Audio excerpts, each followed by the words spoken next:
The laughter died in their throats as Marcus Thornhill stepped through the restaurant doors.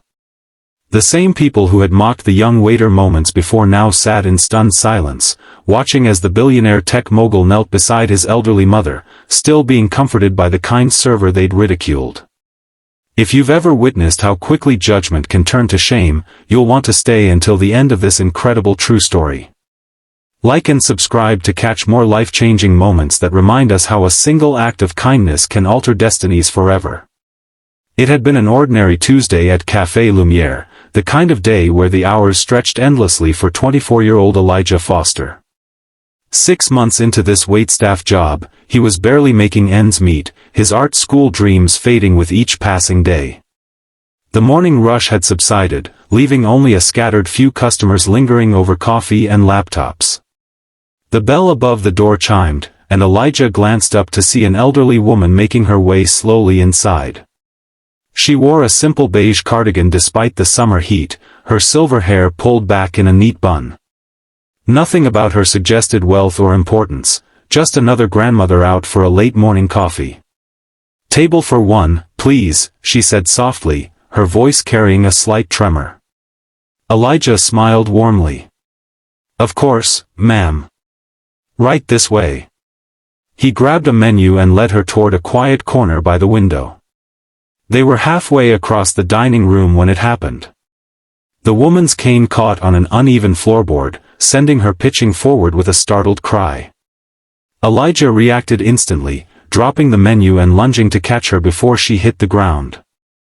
He managed to break her fall, but they both ended up kneeling awkwardly on the floor, the woman clutching his arm with surprising strength. "Are you all right?" Elijah asked, genuine concern in his voice. The woman nodded, clearly embarrassed. "Just my pride that's hurt, young man. These old legs aren't what they used to be." At a nearby table, a group of young professionals in expensive suits snickered. One of them, a woman with a sleek bob and designer glasses, whispered something that made the others laugh louder. "Look at him playing hero," one man said, not bothering to lower his voice. "Probably hoping for a big tip from Grandma's social security check." Heat rushed to Elijah's cheeks, but he ignored them, focusing instead on helping the woman to her feet. "Let's get you settled, ma'am. Would you like some water?" "That would be lovely, dear. And perhaps some tea if you have it." As Elijah helped her to the table, the group continued their commentary, each remark cutting deeper than the last. The cafe manager, more concerned with pleasing his wealthy regulars than defending his staff, pretended not to notice. "Eleanor, you should be more careful," the manager said as he passed by, his tone suggesting the incident was somehow her fault rather than offering genuine concern. The elderly woman, Eleanor, simply nodded, her dignity intact despite the humiliation. Elijah brought her tea and a small plate of complimentary cookies, earning another round of mockery from the suited table. "Employee of the month right there," the bob-haired woman said. Serving the geriatric crowd one fall at a time. Elijah's hands trembled slightly as he set down the teacup, but his smile for Eleanor never wavered. "Is there anything else I can get you, ma'am?" "You've been more than kind," Eleanor said, reaching out to pat his hand. "Don't mind them. Some people forget that kindness costs nothing but means everything." Throughout her meal, just tea and a small sandwich, Elijah checked on Eleanor regularly. He noticed she had difficulty cutting her food and quietly offered assistance, shielding her from the view of others to preserve her dignity. When she mentioned feeling chilled despite the warm day, he adjusted the air conditioning vent above her table and brought her a fresh cup of hot tea. These small kindnesses went unnoticed by most, except for the group of suits, who found endless amusement in what they perceived as Elijah's desperate attempt to curry favor with an unimportant old woman. When Eleanor finished her meal, Elijah brought her check. She fumbled with an old-fashioned coin purse, counting out exact change plus a modest tip that represented far more in percentage than the suited group had left for their server. "Thank you for your kindness today," she said. "It's rare to find in this world." "It was my pleasure, ma'am. Would you like me to call you a taxi?" "No need, dear. My son is picking me up. He should be here any moment. Elijah helped her to her feet and walked her slowly to the door, ignoring the exaggerated eye rolling from the table of mockers. As they reached the entrance, the bell chimed again, and a tall man in an impeccably tailored suit entered. The café fell silent. Marcus Thornhill was instantly recognizable. His face had graced the cover of Forbes just last month. The tech billionaire's latest venture had revolutionized renewable energy storage, making him not just wealthy but a household name. And he was heading straight for Eleanor.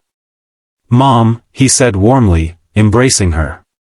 "Sorry I'm late. The meeting ran over." "Marcus, dear," Eleanor beamed. "This young man has been so kind to me. I had a bit of a tumble, and he's been looking after me wonderfully." Marcus Thornhill turned his attention to Elijah, extending his hand. "Thank you for taking care of my mother. She insists on her independence, but I worry about her." Elijah shook his hand, too stunned to speak coherently. It was nothing, sir. Anyone would have done the same." "Not anyone," Eleanor corrected, glancing meaningfully at the now silent table of professionals, who were staring open-mouthed at the scene unfolding before them. "This young man showed me true kindness when others only had mockery to offer."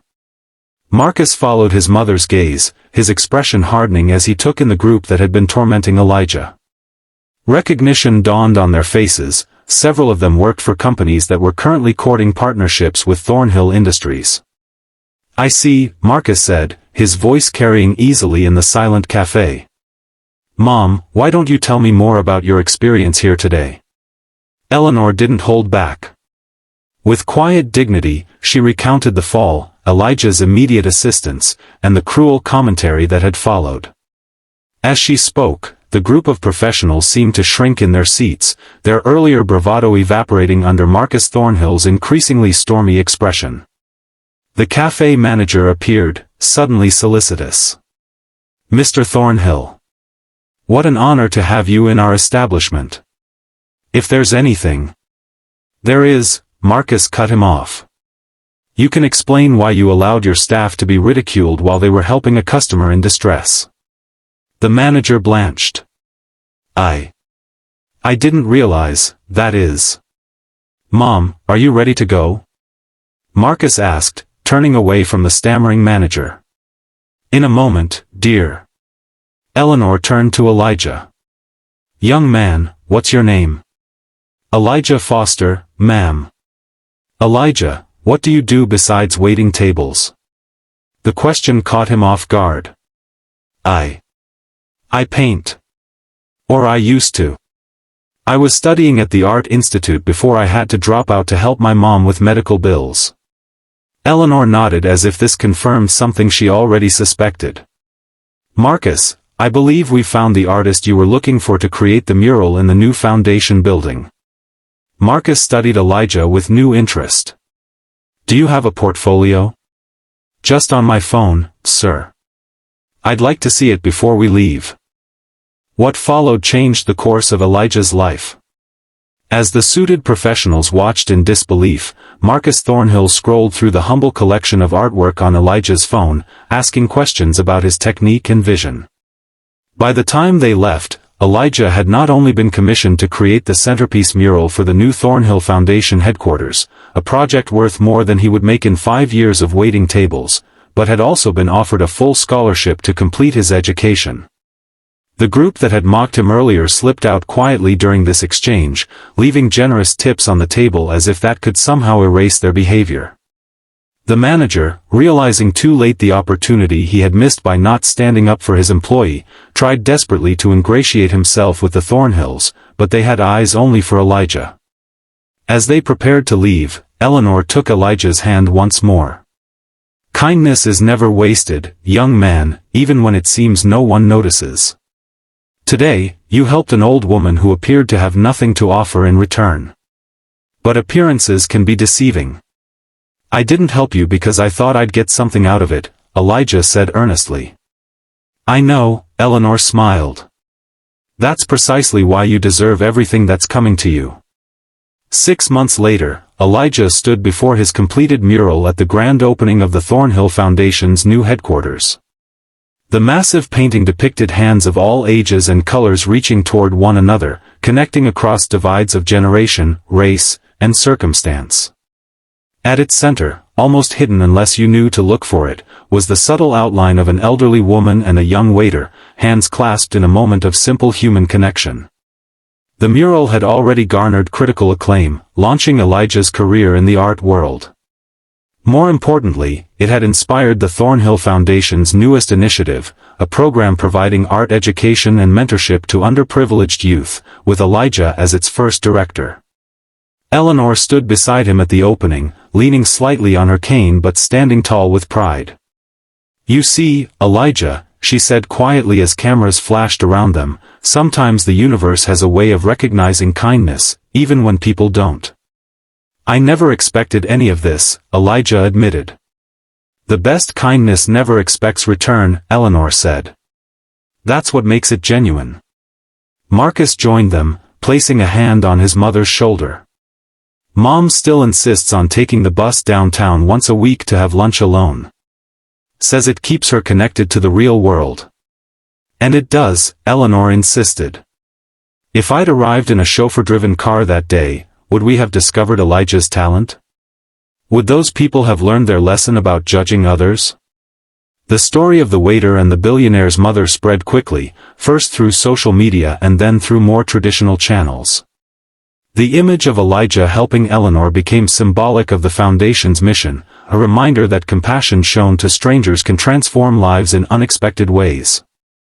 The group who had mocked Elijah that day learned their own lessons.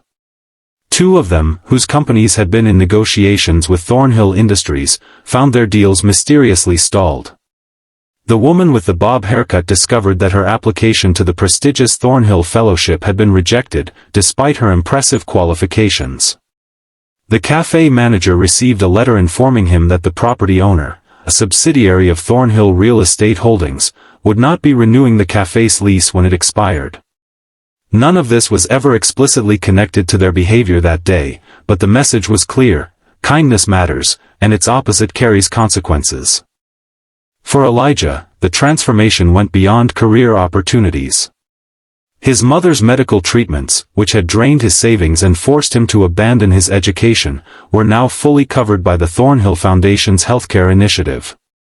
He had moved from his cramped studio apartment to a comfortable 2-bedroom that allowed him space to paint. And most precious of all, he had gained mentors in both Marcus and Eleanor Thornhill, who saw in him not just artistic talent but the kind of character they valued above all else. 1 year to the day after their first meeting, Elijah joined Eleanor for lunch at a different café. She insisted on taking the bus, and he met her at the stop, offering his arm for the short walk to the restaurant. "You don't need to do this, you know," she said as they settled at their table. "You're a successful artist now, not a waiter." "I'm not here as either," Elijah said simply. "I'm here as your friend." Eleanor's eyes crinkled with pleasure. "That's the best thing you could be." As they enjoyed their meal, Elijah noticed a young waitress helping an elderly man who had spilled his drink. The other diners barely glanced up, but Elijah caught Eleanor watching the scene with a knowing smile. "Should we say something?" he asked quietly. Eleanor shook her head. "Not every act of kindness needs to be rewarded immediately. Sometimes the universe takes its time." She patted his hand.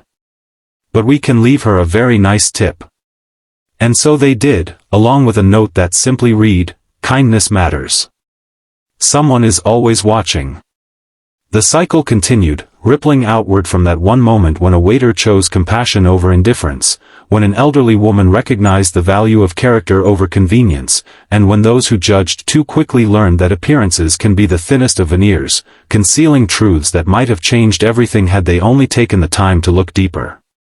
In a world that often rewards the loudest voices and the most aggressive ambitions, it was a reminder that sometimes, the quietest acts of human decency can echo the loudest of all. If this story touched your heart, remember that every day presents opportunities to be either the mocker or the helper. The choice is always yours, and you never know who might be watching, or how that choice might come back to shape your future. Like and subscribe for more stories that remind us of the power of kindness in an often unkind world.